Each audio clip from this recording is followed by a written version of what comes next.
Hello and welcome, viewers. Summer is definitely here, but that does not mean it is time to sleep on the market. Today, we're talking about 4 stocks that all have some big potential catalysts coming up this summer. Of course, the summer season is a different season for the market. Sell in May and fade away. A lot of institutional traders and significant money are involved. They go on a summer vacation. There's a lot of maneuvering that goes on in the spring that could impact summer action. Also expect smaller volumes, which basically means there could be some large movements. Just so you know, these aren't exactly standard trading hours, so be cautious. When you get a market rally, you don't have the whole market, so it's problematic. If you have a sell-off, it could be a buying opportunity as much as a selling opportunity. It depends on what it's behind.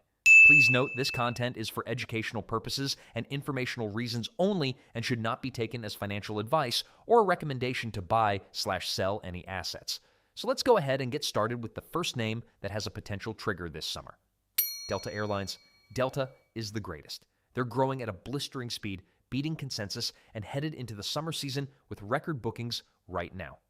They are higher margin businesses, and their bookings are driven by premium and loyalty reservations, and they tend to have those ancillary purchases to go along with them, services like cocktails and drinks and snacks and whatever, and thus they are pretty much just promoting the company forecast.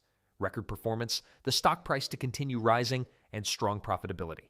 Delta has a unique position in the market with a refinery of its own.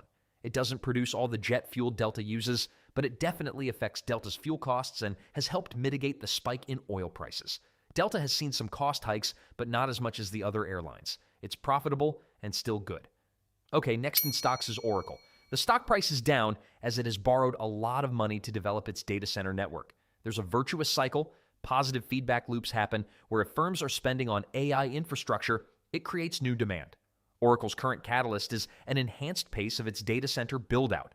Aggressive build-out of new next-gen AI-capable data centers with capacity coming, like late this year and starting next year, really ramps to new highs, and that should all help the firm realize its large backlog as revenue. So translate this, $500 billion of backlog into income, and that's the real potential. So what the analyst is seeing on the charts right now is that the market is generating a really decent support base. It's waiting for some positive news over the summer. It certainly appears ready to rise higher again. The market started to get worried that AI was going to disrupt Oracle's main business, and the SAS implosion, where Oracle was maybe the beginning of the end. But what we're really seeing is AI is disrupting the company, but in a wonderful way where the AI models aren't really able to disrupt SAS firms, but the SAS companies are able to use AI to support their business. And so with Oracle, the debt was just another factor exacerbating the sell-off. It took on a lot of debt to pay for its build-out. However, if you look at the debt versus the backlog is like 4, 5, or 6 times as large as the debt. That is just the first couple of years of contracted capacity. So Oracle can generate 4 or 5 times more income off this level of debt than we currently expect in the longer term. So the long-term outlook is really significant for Oracle. This strategy is a play for execution. The corporation needs to build the data centers to generate the income that will allow it to pay down debt, strengthen its balance sheet, improve its cash flow, and basically simply keep that whole cycle going. The third stock is Google or Alphabet. This is another view on AI. Google is the internet in many ways. The corporation controls search, most standards that define the internet, and much of the hardware and software that powers it. All these aspects are part of it, but it's also a hyperscaler in its own right, offering a lot of data center services to consumers and enterprises, and it's no doubt being helped along by the AI build-out, AI debut in June. What really sparked it was the incorporation of its Gemini model into Apple's Siri. This move is going to really put it out there for customers to really see and experience. In fact, it should really stimulate wider usage of AI in general, but more specifically Google's AI, which is incredibly easy to access directly from the Google main site. So experts predict that the recent commercial momentum continues, but also that the next earnings show some impact of the Siri integration, and also simply the generally faster AI momentum that we see throughout the ecosystem. Well, business is going well, but like Meta, integrating AI into its core platform and its search platform is improving results. It's growing in users, it's generating a better quality revenue and a better profitability return for the company.